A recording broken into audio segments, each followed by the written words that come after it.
Vraiment grave ce que vous dites. Grave.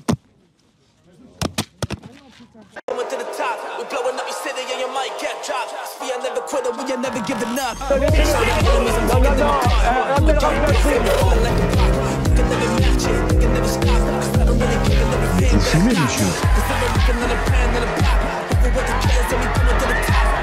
Le football lâche. Oui, peut-être. Ouais, c'est Laurent Delamousse, bienvenue aujourd'hui pour une nouvelle vidéo et j'espère que tout le monde va bien. Messieurs, dames, aujourd'hui on va parler du gros porc, du gros pédophile Jean-Marc Morandini qui vient d'être condamné par la justice. Encore une fois, on va parler de Jordan Bardella qui s'inspire de Donald Trump et de bien d'autres sujets encore. Avant de partir pour cette nouvelle vidéo, c'est le moment de soutenir la chaîne et moi-même en mettant votre plus gros pouce bleu, votre meilleur commentaire. N'oubliez pas de s'abonner et d'activer la cloche pour pas rater les prochaines vidéos. On fait de même sur la chaîne principale, la chaîne Mousse. On branche sur Instagram, sur TikTok, sur Twitch pour pas rater les lives du dimanche soir à 21h30. D'ailleurs, merci, hier vous étiez encore plus nombreux que le dimanche d'avant et j'espère que dimanche prochain, vous serez encore plus nombreux que ce dimanche-là. On va se chercher à boire, à manger en ce malaise et moi je m'occupe du reste. On va commencer par parler du sujet principal de cette vidéo. On va parler du plus gros pédophile présent sur une chaîne de télévision française. On va parler de Jean-Marc Morandini. Je vais vous mettre un passage que je vous ai déjà mis dans une précédente vidéo sur cette chaîne.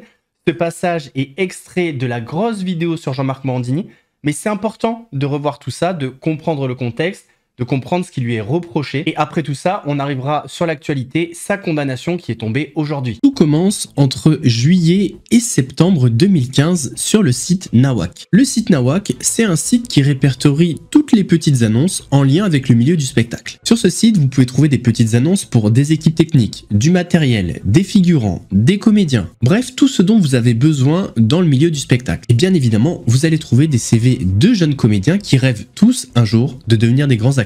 D'ailleurs, le site existe toujours. Et à cette époque, il y a une boîte de production qui s'appelle Ne Zappez Pas Production, NZPP, qui démarche des jeunes acteurs sur le site Nawak. Le projet, c'est un programme court d'une dizaine de minutes qui raconte la vie d'une équipe de foot dans la banlieue parisienne. La série s'appellera Les Faucons. Tous les acteurs qui ont été démarchés par la boîte de production ont un seul et même interlocuteur. Et c'est une femme, elle s'appelle Catherine Leclerc. On peut voir sa fiche de présentation juste ici sur le site Nawak. Cette personne joue un rôle clé dans l'affaire. Très rapidement, cette Catherine Leclerc plante le décor auprès des acteurs démarchés. En effet, lors des auditions vidéo, Catherine, la directrice de casting, a des exigences particulière. Elle demande que les acteurs se filment chez eux, eux-mêmes, dans des situations différentes. Une présentation, un monologue et une improvisation de scène de vestiaire où ils doivent jouer nus. Bien évidemment, il faut envoyer les vidéos à Catherine. Ce qui est important de noter, c'est que certains ont suivi les recommandations de la directrice de casting, mais que d'autres, comme Quentin ou Gabriel, ne l'ont pas fait. En réalité, derrière cette Catherine, c'est Jean-Marc Morandini. La création de ce personnage fictif, la fameuse Catherine qui n'existe pas, je le répète, c'était un moyen pour Jean-Marc Morandini. C'était un moyen d'amadouer ces jeunes hommes qui, pour certains, étaient mineurs. Elle crée aussi une compétition extrêmement malsaine entre les personnes castées, en disant par exemple que un tel est allé plus loin que la nudité,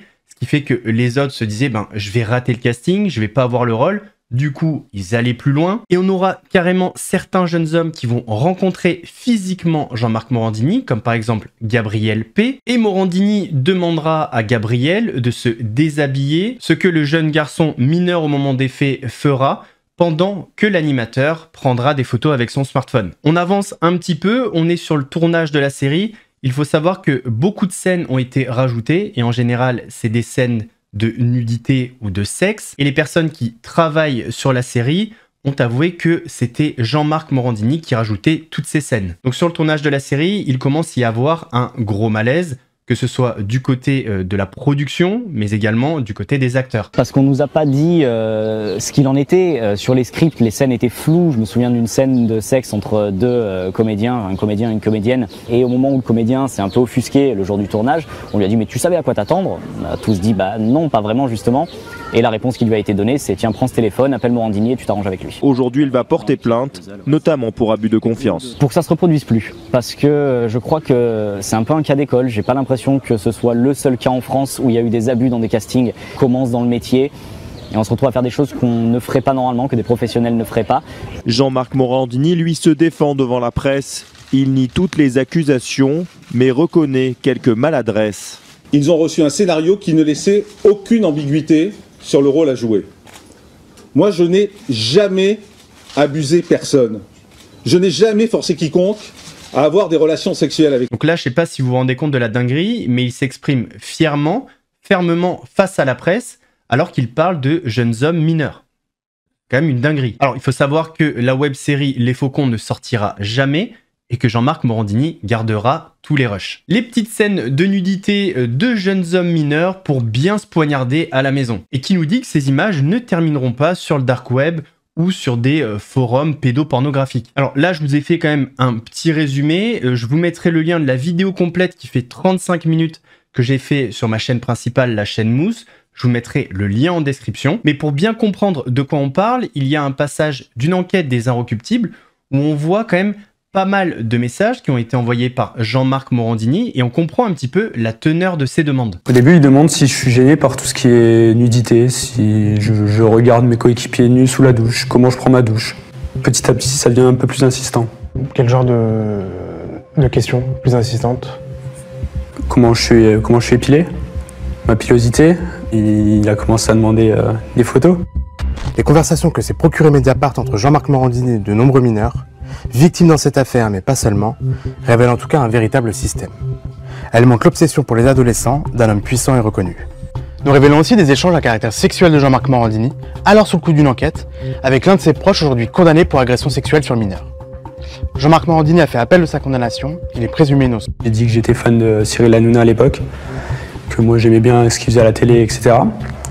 Et comme il le connaît, je suppose, il disait quand tu viendras à Paris, je te le ferai voir, on ira voir une de ses émissions. Et puis à 15 ans, sauf qu'à 15 ans, on est naïf un peu, donc on écoute. Et puis Normalement, quand tu as une affaire comme ça, aucune chaîne de télé ne te recrute. Et pourtant, si, il a trouvé du travail sur la chaîne CNews. La chaîne CNews qui fait partie du groupe Canal+, qui appartient à Bolloré, un fervent catholique, enfin... Normalement, apparemment, Monsieur Bolloré, il a pas la même Bible que tout le monde. Et si je vous dis tout ça, c'est pas juste un déferlement médiatique sur Jean-Marc Morandini. Non, il a bien été condamné par la justice pour corruption de mineurs. C'est pourquoi il a été condamné à 1 an de prison avec sursis, plus une obligation de soins, ainsi que son inscription au fichier judiciaire des auteurs d'infractions sexuelles ou violentes. L'avocat de Jean-Marc Morandini a fait appel, mais ça ne suspend pas son obligation de se soigner et son inscription au fichier. Quant à l'animateur télé Jean-Marc Morandini, il a été condamné cet après-midi à 1 an de prison avec sursis, assorti d'un sursis probatoire de 2 ans, ainsi qu'une obligation de soins de 2 ans et une inscription au fichier des auteurs d'infractions sexuelles ou violentes. Il était jugé pour des faits de corruption de mineurs commis sur 3 adolescents entre 2009 et 2016 lors d'échanges électroniques à caractère sexuel, d'un casting à son domicile également. Bonjour maître Francis Piner. Bonjour. Merci d'être avec nous. Vous êtes l'avocat de l'un de ces jeunes hommes, Clément, l'une des victimes donc, et de l'association La Voix de l'Enfant. Votre réaction à cette condamnation? Écoutez, je me réjouis de cette condamnation parce que ça montre que quelle que soit la notoriété des gens, ils ne sont pas au-dessus des lois. Et dans cette affaire, M. Morandini était dans le déni, il conteste les faits et le tribunal est entré en voie de condamnation de manière motivée sur les 3 cas qui lui étaient soumis. Et je maintiens, le tribunal a estimé que ce n'était pas le cas lorsqu'il a rendu le jugement, que nous avions affaire à un prédateur. Parce que nous avions quelqu'un qui avait organisé un faux casting d'un film qu'il voulait faire dont il n'avait acheté ni les droits, sans scénario, sans réalisateur, à son domicile et sans témoin, pour obliger un jeune homme à se masturber devant lui. Donc je considère que c'est une bonne chose qu'il soit condamné. Il a fait appel, ce qui est son droit. Mais depuis le début de cette affaire, il n'a eu de cesse de vouloir retarder l'échéance judiciaire. Jean-Marc Morandini fait appel, vous le disiez, de cette condamnation. Dans un communiqué, cet avocat rappelle que les plaintes déposées contre lui ne concernaient aucun geste déplacé, mais principalement, je cite, des échanges de messages sur Twitter. Fin de citation. Écoutez, je suis avocat, je connais parfois la difficulté de l'exercice de la défense. On fait ce qu'on peut et j'ai beaucoup de compassion pour mes confrères. Mais la question est fausse. La réponse est fausse. Monsieur Morandini, oui, pour 2 des adolescents, a des contacts qui sont des contacts par message, SMS, etc.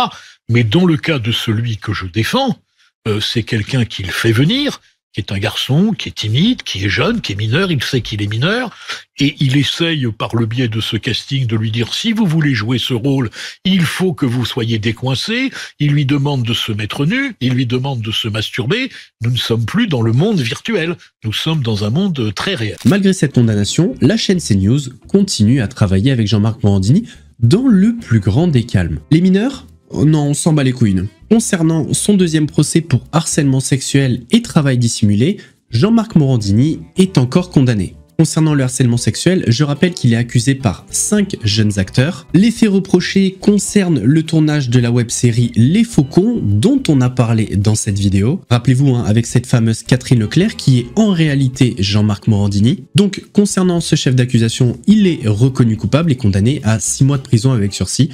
C'est très léger, mais bon, voilà. Et sa société de production est, elle, condamnée pour travail dissimulé et devra verser 10 000 € d'amende. Cette affaire, elle est un petit peu compliquée parce qu'il y a 2 volets. Le premier volet, c'est la corruption de mineurs, et le deuxième, c'est le harcèlement sexuel et travail dissimulé. Concernant la corruption de mineurs, il avait été condamné à 1 an de prison avec sursis. Jean-Marc Morandini avait fait appel et la décision a été mise en délibéré en date du 7 mars 2025. Aujourd'hui, Jean-Marc Morandini, il a été condamné sur le volet du harcèlement sexuel et du travail dissimulé. À savoir que dans un premier temps, il avait été condamné à 6 mois de prison avec sursis, il a décidé de faire appel, et là maintenant, la justice a décidé de tripler sa peine, 18 mois de prison avec sursis. En plus de ça, l'animateur a été condamné à une amende de 50 000 € pour travail dissimulé. Ce qui est bien dans cette condamnation, c'est qu'il a décidé de faire appel et la justice a triplé sa peine. Le problème, c'est que ça reste que du sursis. Malgré tout, ce dossier n'est pas terminé, la condamnation n'est pas définitive, puisque Jean-Marc Morandini et ses avocats ont décidé de se pourvoir en cassation. Si un jour la justice veut enfermer ce grand malade à tout jamais, ça serait très intéressant. Bon, après, il y a une décision qui est mise en délibéré au 27 mars 2025 pour la corruption de mineurs. Peut-être qu'on pourrait avoir une surprise, mais je pense pas parce que, encore une fois, ça reste du sursis. Dernière chose à ne pas oublier, très important à ne jamais oublier, ça fait plusieurs condamnations pour Jean-Marc le pédo, mais toujours à l'antenne sur CNews. Voilà. On va maintenant parler de Donald Trump et de Jordan Bardella. Ces dernières heures, Donald Trump est rentré dans un bras de fer avec la Colombie, résumé des faits par la dulcinée d'Éric Zemmour. Quand on voit ce qu'est en train de faire Donald Trump, vous avez dû suivre hier ce qu'il a fait notamment sur les fameuses OQTF, comme on les appelle en France, il essaye de renvoyer des criminels colombiens. À 19h, l'avion arrive en Colombie et la Colombie dit « on les refuse parce que ce sont des criminels ». À 20h, Trump dit « très bien ». Augmentation de 25% des droits de douane, rétorsion dans tous les sens, mesures économiques de rétorsion, plus de visa pour les Colombiens. À 20h30, la Colombie dit « Ok, on va envoyer l'avion présidentiel colombien pour aller chercher les criminels et les ramener sur notre sol. » À 21h, Trump dit « Très bien, je ne mets pas en œuvre les mesures de rétorsion que je prévoyais. Merci d'avoir repris vos clandestins. » C'est-à-dire qu'il obtient en 2 heures ce que la France n'est pas capable d'obtenir depuis 20 ans. En 2 heures, il a réussi à les faire plier. Et ça, forcément, ça a inspiré Jordan Bardella. Il faut peut-être s'inspirer de ce qu'a fait le président Trump avec la Colombie. Je veux dire, nous, ça fait 30 ans qu'on peine à régler la question de l'Algérie. En quelques heures, Trump a réglé celle de la Colombie par une politique de fermeté diplomatique qui permet de faire respecter les intérêts américains. Bon, il se trouve que les quelques personnes qu'on a reconduites en Algérie sont revenues par le vol-retour.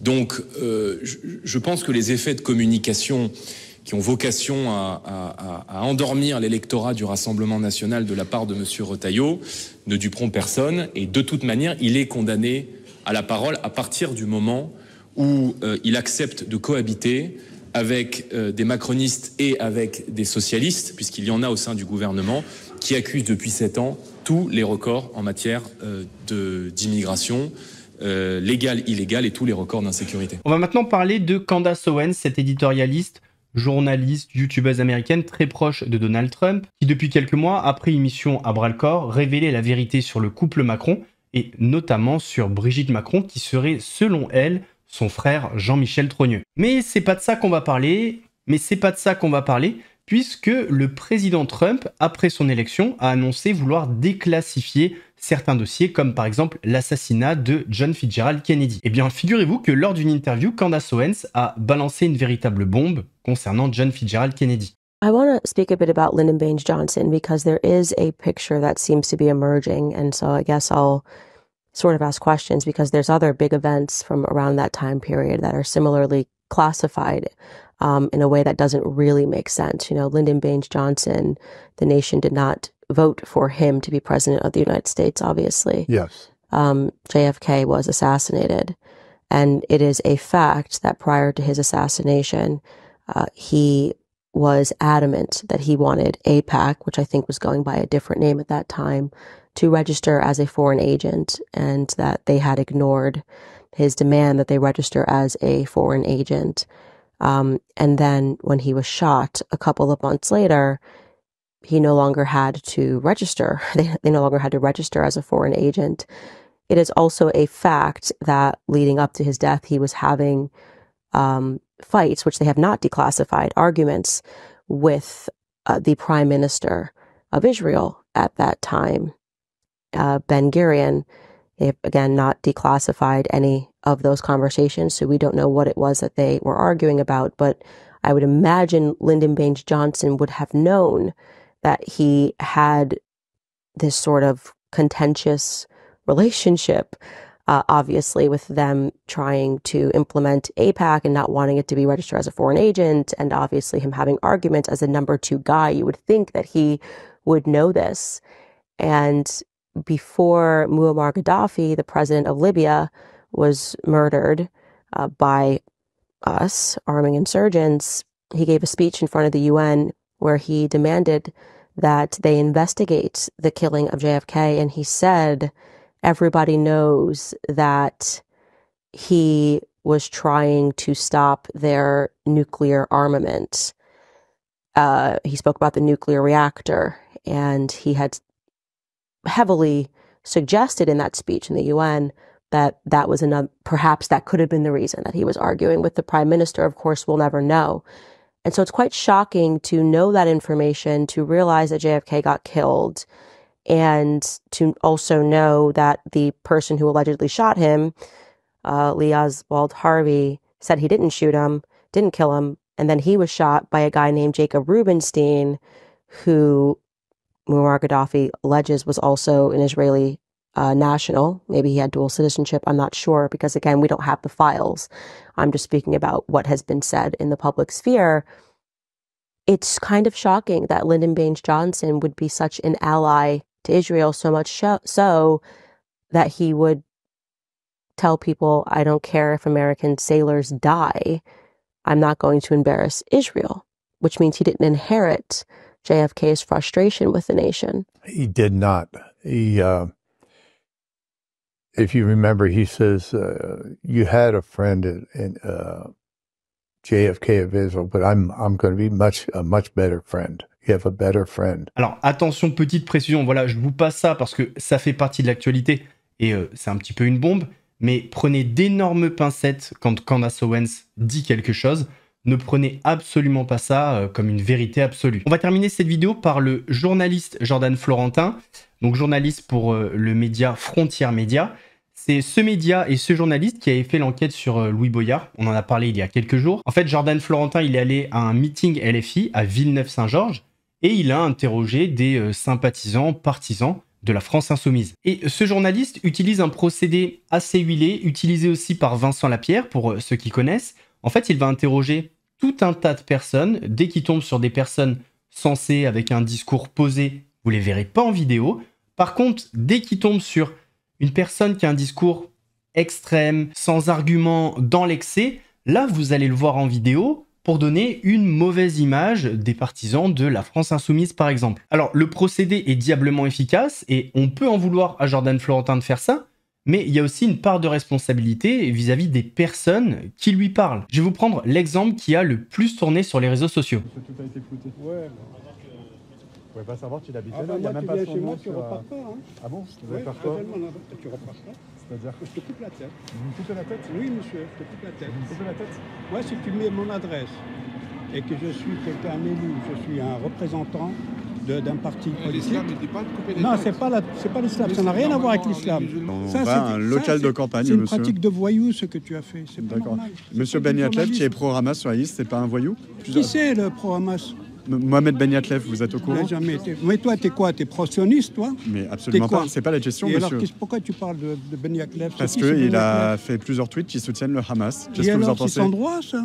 Ah. C'est sans droit. Donc c'est pas dérangeant. Il soutient qui il veut, c'est sans droit. C'est pas dérangeant sur une liste... Mais attends, mais toi, t'as un connard de président de la République qui soutient des sionistes pour flinguer des gamins. Ça vous gêne pas qu'il y ait un candidat pro-Hamas sur la liste de Louis Boyard? Moi, je suis pro-Hamas. Tu veux noter? Bien sûr, je suis un pro-Hamas. Je suis un pro-résistance palestinienne. C'est seulement de la résistance de torturer et de violer des femmes? Non, ça c'est des conneries. C'est des conneries, ce qui s'est passé le 7 octobre, monsieur? Ils t'ont violé, toi? Monsieur, ça a été documenté, la presse en a parlé. J'en ai rien à foutre, je te parle de toi, parce que tu en parles. Tu les as vus, tu as assisté à la scène? C'est extrêmement grave ce que vous dites, monsieur. Écoute, le Hamas, tu lui fiches la paix parce qu'il t'emmerde, le Hamas. Et la Palestine, elle t'emmerde. Il va me couper la tête comme vous, c'est ça? La Palestine, elle t'emmerde. C'est un mouvement terroriste, le Hamas. Toi, tu le dis.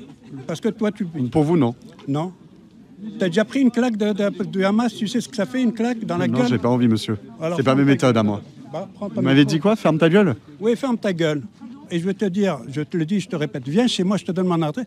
Viens chez moi et fais une connerie comme tu as fait pour Louis Boyard. Tu repartiras pas, mon vieux. C'est-à-dire, je repartirai pas? Tu repartiras pas, je t'envoie à l'hôpital. Est-ce que tu as compris? Vous m'envoyez à l'hôpital, monsieur? Oui, je t'enverrai à l'hôpital. C'est extrêmement grave ce que vous dites. Grave.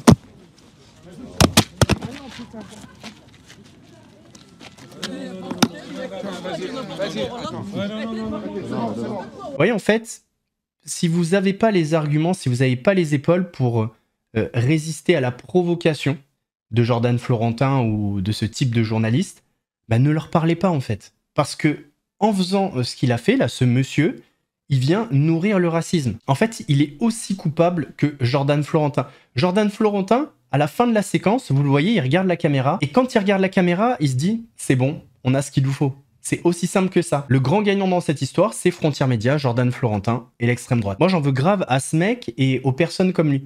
Parce qu'en fait, t'as l'impression de parler pour toi-même, individuellement, mais en fait, non, t'es le représentant d'une masse silencieuse, on va dire. Et les Jordan Florentin, Frontières Médias, partisans de l'extrême droite, vont prendre ce monsieur comme une généralité. Et ça, maintenant, on est en 2025. On connaît les méthodes, on a les réseaux sociaux, les médias, etc. On connaît, ne tombez pas dans le panneau, s'il vous plaît. D'ailleurs, en plus d'avoir donné exactement ce que Jordan Florentin et Frontières Médias attendaient, ce monsieur a tenu des propos intolérables. Messieurs, dames, on arrive à la fin de cette vidéo. J'espère qu'elle vous a plu. Si c'est le cas, votre plus gros pouce bleu, votre meilleur commentaire. N'oubliez pas de s'abonner et d'activer la cloche pour ne pas rater les prochaines vidéos. On fait de même sur la chaîne principale, la chaîne Mousse. On me rejoint sur Instagram, TikTok, sur Twitch pour ne pas rater les lives du dimanche soir à 21h30. Nous, on se donne rendez-vous mercredi pour une nouvelle vidéo actu. En attendant, prenez soin de vous. Laurent de la Mousse vous salue. Ouais, c'est mousse, très frais comme une mousse, léger comme le houmous, piquant comme un pimousse, un gros lion te course, tu cries, t'as la fausse, j'arrive à la rescousse, regarde, ouais, c'est mousse.